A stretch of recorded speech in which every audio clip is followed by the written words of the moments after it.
Bride is angry because a bridemaid wanted her wedding cake to accommodate my taste preferences. I 22FM in the wedding party of my friends we will call M25F and row 25M who will be getting married in about 2 months. I have been really excited for the wedding since it'll be an opportunity for all the friends from college to get together for the first time in 2 years. Not to mention M and Ro are my best friends, or at least I thought they were. We have a Discord for all the wedding stuff and they have a channel about food. They've been really good about being open about the food they intend to have at the reception, including vegan, vegetarian, gluten-free options for everyone and answering questions, so I didn't think there would be any contention if I asked a question. Anyway, about 4 days ago I posted a message into the Discord asking, hey, what flavor is the cake gonna be? I wanna mentally prepare myself lol. I think looking back my choice of extra words is what caused all this. But I meant it in the sense that I have a long documented dislike of chocolate-flavored foods like cake or ice cream. So I added it in the event the cake was chocolate. I received a private message back that the cake would be chocolate and that if I had a problem with it then I could shove it cause it was their wedding not mine. And I felt really taken aback by this response. Never did I mention that I would have been upset and I certainly wouldn't have put up a stink about it. It's exactly like M had said, it's their wedding.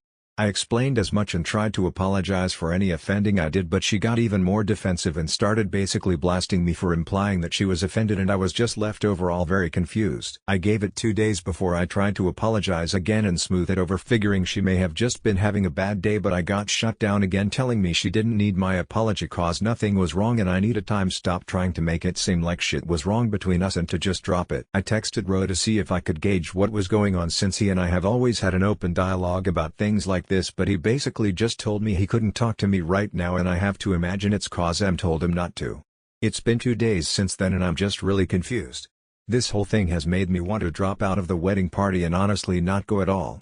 I wish Ro would talk to me and M would be honest. I can't help but think maybe I just don't get how stressful planning a wedding is, and like maybe they've gotten pushback from other people on other things and somehow it's being taken out on me? Or is it really a big no-no to ask stuff like this? I don't know. This is the first wedding I'll have ever gone to, so am I the asshole? Now, for Ro's reply to original poster's story. Hey Izzy. Not surprised you didn't share the whole story. You never do. Just like last year's surprise party for MTLDR, Izzy here spoiled the surprise and tried to claim my present was hers. I'm Ro, the groom-to-be. I don't do Reddit, but my best man does and frequents this thread. He saw this post and it was so obvious it's you. This whole cake thing did happen, but it is not the whole story and did not go the way as he claims. First off, cake was not her only complaint. You refused to have a joint bachelorette dinner cause I have poor taste. You said my suit was tacky cause I wanted white and not traditional black. You whined about the bridesmaids' dresses being purple cause you wanted ivory. Any decision we've made there's always a complaint. And M has done nothing but be patient and try and find common ground. She should not have to change her wedding choices for you. Second, we never told you to shove it. M only messaged you privately because she was tired of having to argue in the group chat. Everyone else is tired of your bullshit too, so we didn't want to bother them with it. It's a cake. Eat it or don't. You have hated me ever since I joined the friend group. And that's fine, but you will not ruin M's day because of your pettiness. If you care about her, then honor her decisions. Of course M is different cause she grew TF up, all of us did except you. My god, you're ducking 22. Stop acting like a spoiled teenager. Chocolate cake will not kill you, BTW asshole. I'm 26 not 25, pay attention. I wasn't angry about this until you decided to go to the internet for pity. It's pathetic and immature. For the record, M double-checked my response. She signed off on it.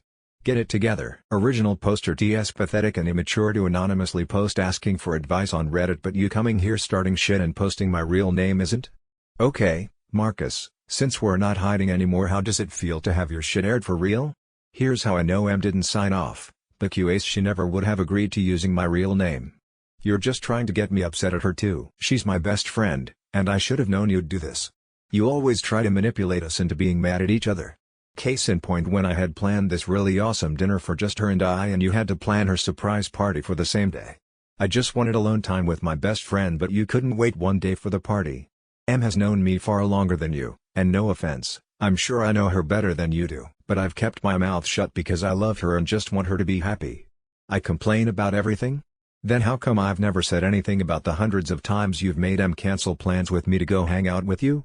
I just wanted my boyfriend to spend a little time with me. We're not allowed to have sleepovers anymore cause it makes you uncomfy or take a girl's trip for the weekend because too expensive. Sorry you can't take care of her like I can. Some of us can afford rent. Clearly this was never about the cake and more so about you hating me. I was fine when you joined the friend group, but you clearly weren't fine with mine and DMS relationship. You've been the same towards some of her other friends who I'm sure would agree. Get a life, Marcus. Stop trying to take mine. Roshi was fine using your name. You brought this to the internet, not us. If you didn't want this attention, don't post. The plan was for you to distract her while we set up the party by taking her to a movie, not going to the movies then taking her to dinner and telling her of the party. We waited hours expecting you all to be back. I have never once made em cancel. She always did that on her own, and not frequently at all. You have had plenty of time alone with her. Just because she spends time with me too doesn't mean I'm forcing her to. And yes, a trip to multiple countries across Europe is very much too expensive. We already live paycheck to paycheck, which you know. I know money isn't a concern for you but it very much is for us. Not all of us have apartments paid for by Dad. Nobody else seems to think the same things about me, and if I'm wrong I will gladly listen and change. But that requires communication directly, not anonymous Reddit posts. You may have known her longer, but you clearly don't know em well. You fail to see how miserable your comments and attitude have made her these past few months. For her sake, knock it off. Original poster paid by Daddy, real mature asshole. You know I work hard like everyone else. It's not my fault my parents made better decisions than yours and can actually help their kids. And of course I wasn't just gonna take her to the movies on her birthday, arouse or not, it was still her birthday and she's my friend and I love her and wanted her to an actually decent meal other than the shitty pizza you bought for her. Also yeah, maybe you didn't tell them to cancel, but knowingly asking for plans when we had them is basically the same thing. Before you, she was fine. She had everything she needed. And for all of you in the comments saying I have a crush or want to duck em, you're delusional and know nothing about me. We're best friends. I love her. She loves me. Not my fault we have natural chemistry that everyone over the internet can feel. But it's not like that. Marcus, you're an asshole. You've been an asshole since day one. Just admit you're not the guy who can give her what she needs and move the duck on and leave us alone. Now, for the comments, comment 1. Hey, 1. Did you really make a fuss because you wanted the bridemaid's dress to be ivory instead of purple? Also, did you really make your fiancé cancel sleepovers because it made you uncomfortable? Ro, no. I never made em cancel anything. I'm fine with her having sleepovers. Izzy wanted to do it at her apartment and kept begging em to have me sleep on the couch so I wouldn't ruin girls' night. For the record, em shut it down, not me. She's capable of making her own decisions. I trust her to set her boundaries. If I came off as uncomfortable, Izzy never mentioned it till now. Comment 2. Does em even still want Izzy there? Because Izzy is sounding more and more unhinged. How did she try to steal your b-day present to Izzy? Ro, em still wants Izzy there. They've been friends for years. I won't make her kick her out, but I'm starting to reach the point where I want it. And no, she didn't steal it. She claimed she purchased the gift cause I was too poor to afford it. It was a rather expensive purse I had once while shopping but couldn't get at the time, so I saved for it. Final comment by Ro, you're proving my point. I'm not gonna argue over Reddit anymore over this, especially if you're gonna talk about my parents like that when you know full well why they aren't rich. Either message us in private or drop it altogether. If this is how you really feel, don't bother coming to the wedding.